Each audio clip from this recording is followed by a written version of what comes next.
The court doesn't always get it right. Nixon's Attorney General, Elliot Richardson, he chose to step aside rather than follow through on a criminal president's unlawful order. Well, once again, in this pivotal moment in history, lawyers are our first and last line of defense. When you join the bar, you're going to swear an oath to preserve and protect the Constitution and the laws of your state and nation. Elected leaders like me take the same oath. So that means that no matter what we do or where we work, we share not only a moral duty, but a professional obligation to defend the rule of law. That's a pretty big deal. The rule of law is the foundation of pretty much everything we care about. It's what lets us settle our differences peacefully, makes it possible to start or grow a business, and empowers us to stand here and exchange ideas freely. Without the rule of law, everything else crumbles away. And that's where you all come in. Right now, more than any other time in my lifetime, we need you to live up to the oath that you're about to take. Because I have to be honest with you, you are graduating into a genuine emergency. Every single day, the President of the United States finds new ways to trample rights and undermine the rule of law. Now, I get it for some of you out there. Some would say, boy, it's getting way too political for a commencement address. But I would argue I wouldn't be honoring my oath if I didn't address this head on.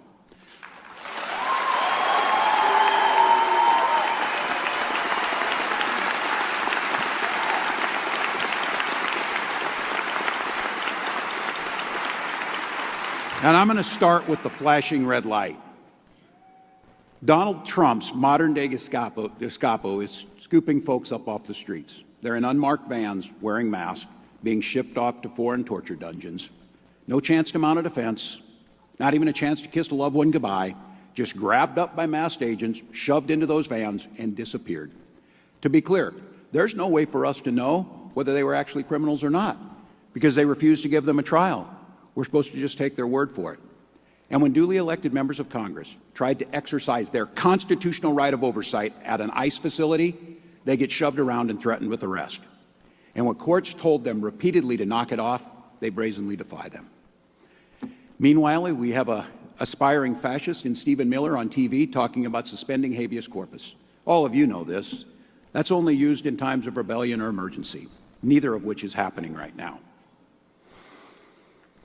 By the way, they're not only kicking out folks who are undocumented here, they're kicking out citizens. A few weeks ago, they kicked out 3 children, all under 8 years old. One of them had brain cancer, for Christ's sakes. It's not hyperbole to say we're not far from a world where anyone could get that knock at a door. And there's no guarantee you'd get your day in court or that you'd ever make it home alive from whatever corner of the world they stick you in.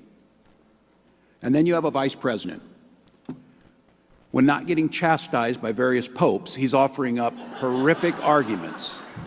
Horrific arguments. It is his view that due process is optional. I don't know what the hell they teach at Yale, but the Constitution is pretty clear. It doesn't say only if it's convenient. It's crystal clear. Here's the thing. Due process isn't just lawyer speak. It's a right that stretches back centuries. It was wrested away from kings that heroes fought and died for. And we're just going to surrender it? Surrender it to Donald Trump, a guy whose only knowledge of the law is by being a criminal defendant himself. So,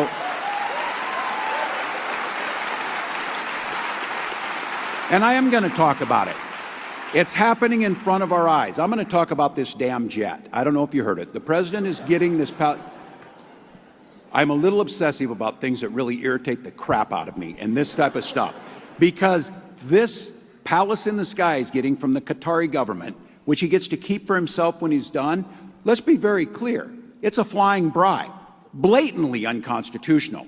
Even worse, this whole deal was signed off on by the Attorney General of the United States, ostensibly our nation's top lawyer, famously an independent job. But now, the Attorney General, Pam Bondi, is acting as the president's personal attorney. And weirdly enough, coincidentally enough, she happens to be a lobbyist for the government of Qatar. This is what the crumbling of rule of law looks like in real time. And it's exactly what the founders of this nation feared. A tyrant abusing power to persecute scapegoats and enemies. Look, I get it. There's nervous folks on my side of the aisle. They don't want us to touch any of this. I keep hearing this. oh, the polling really, it sucks talking about this. It's a distraction from more important issues. Consultants said steer away from talking about this rule of law stuff. But caring about this stuff isn't partisanship or politics, it's patriotism. The rule of law is the whole ballgame.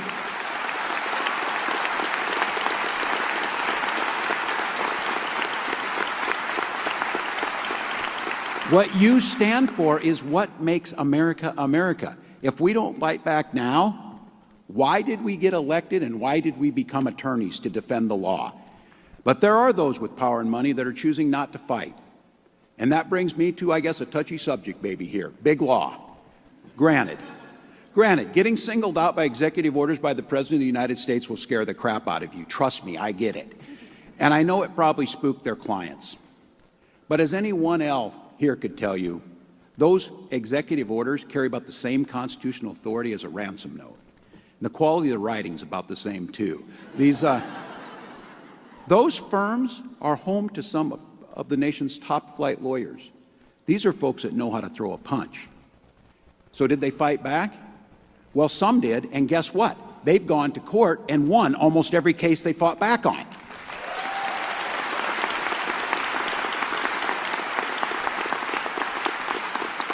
But some of the biggest firms, you know the ones I'm talking about, they caved. I hope you haven't signed with them yet. Those feckless firms let Donald Trump shove them into a locker. Now they're at his beck and call to do his dirty work for free. I'm going to just name it. It's cravenly and cowardly, and that doesn't even begin to describe it. It's a flagrant betrayal of the oath they took as lawyers, the same oath I took as governor, the one that you're all about to take, to defend the rule of law come hell or high water. So I'm here today to ask you to take that responsibility seriously as you enter the workplace. That means letting those firms know they screwed up by refusing to work for them or with them.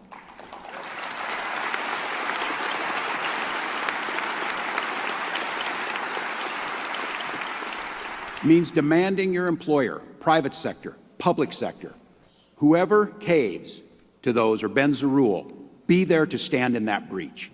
That means screaming at the top of your lungs to call out abuse of power wherever you see it, and especially amidst elected officials. Because upholding the law in this make-or-break moment is just not something that you should do.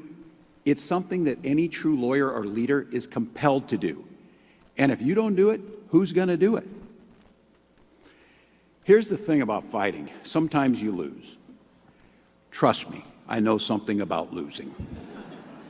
Losing on the biggest stage, under the brightest lights, with the highest stakes at the most important time. That has a way of sticking in your head and setting up shop.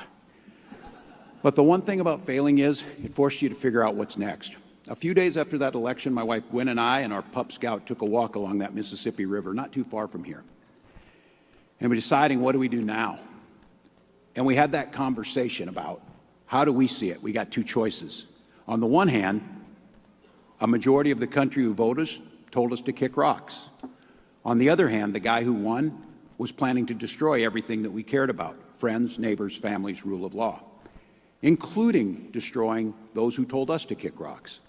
And I was still a sitting governor. People's lives are on the line, and I have some power to do something about it. So I thought back to who else? Walter Mondale. Just to show this tie here, that guy knew something about losing too. He and Carter lost to Reagan and Bush in 80. He lost to Reagan in a landslide in 84. Thank God Minnesota voted the right way, by the way, in that election. So 2 decades later, long out of the public eye, Paul Wellstone died in a tragic plane crash 2 weeks before the election. And Walter Mondale stepped up to run for the Senate, and he lost again.